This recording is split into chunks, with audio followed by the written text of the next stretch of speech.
Desde el inicio de la guerra de Ucrania, Rusia vivió actualmente uno de sus periodos más duros. La revuelta de Wagner ya ha erosionado la confianza pública en el Kremlin.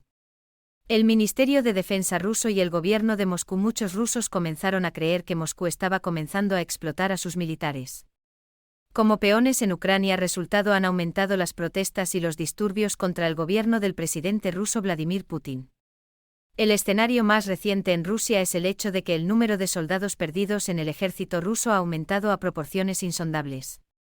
Se filtró información impactante del Kremlin, mientras las agencias de inteligencia internacionales y los funcionarios ucranianos informaron que el ejército ruso perdió más de 200.000 soldados. El número de bajas de tropas del ejército ruso es mucho mayor que las estimaciones informadas por las autoridades ucranianas y agencias de inteligencia externas, según documentos publicados por el Kremlin.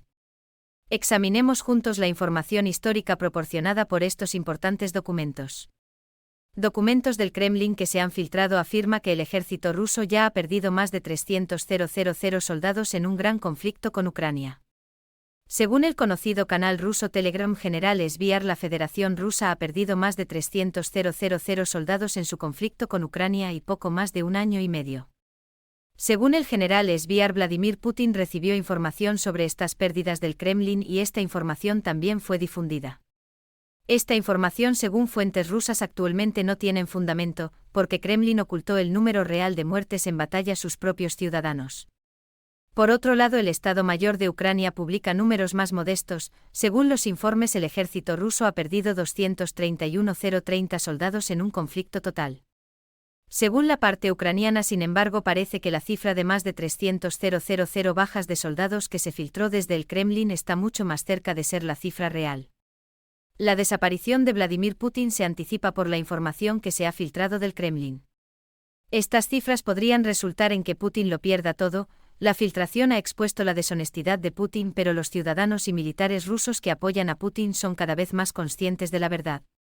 Por el efecto explosivo que estas impresionantes figuras tuvieron en Rusia, la mayoría de los civiles y militares rusos actualmente se niegan a luchar, porque no quieren morir en Ucrania por nada. La mayoría de los rusos ahora parecen haber perdido por completo la fe en Putin, y estas bajas militares sin precedentes alienarán por completo a los soldados y ciudadanos rusos de la lucha. Esta filtración podría considerarse el peor día de Putin porque sucedió después de la guerra civil rusa, las acciones de Lukashenko y Prigozhin contra Putin y la detención del general Churubiki por traidor.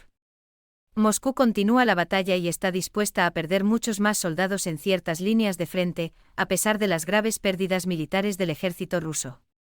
Según el experto militar Roman Esteban, la Federación Rusa hará mayores sacrificios en la dirección de Bakhmut.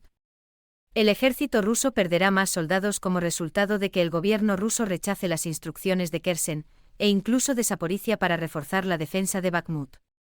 Todo en la guerra está calculado, es matemáticas: o los rusos envían fuerzas desde el frente de esa provincia y pierden ese frente, o dejan Bakhmut para Popasnaya. Como resultado, Rusia se enfrenta ahora a un problema.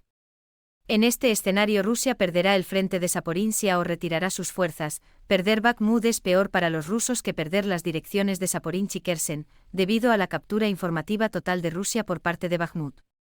Este es el caso. El principal objetivo del ejército ruso será defender Bakhmut, por lo que es probable que se retire por completo de las direcciones de Kherson y Zaporizhia. La causa fundamental de todos estos eventos y la situación actual de Rusia se atribuye al comandante de Wagner, Prigozhin. En otras palabras, esta trampa supuestamente fue diseñada por Prigozhin. Años antes, el ministro de Defensa de la Federación Rusa no hizo comentarios sobre el tema con respecto a la marcha por la justicia de PMC Wagner en Moscú. Durante más de una semana no se ha escuchado una sola voz, particularmente del ministerio ruso. Sin embargo, 3 de julio, el ministro de Defensa ruso Sergei Shoigu finalmente rompió su silencio sobre el levantamiento armado y la marcha por la justicia del líder de PMC de Wagner y Prigozhin, que tuvo un lugar a 200 kilómetros de Moscú. Las intenciones iniciales de Wagner supuestamente fracasaron, según Sergei Shoigu. Además, las provocaciones del PMC Wagner no tuvieron impacto en las operaciones de las formaciones de fuerzas del ejército ruso.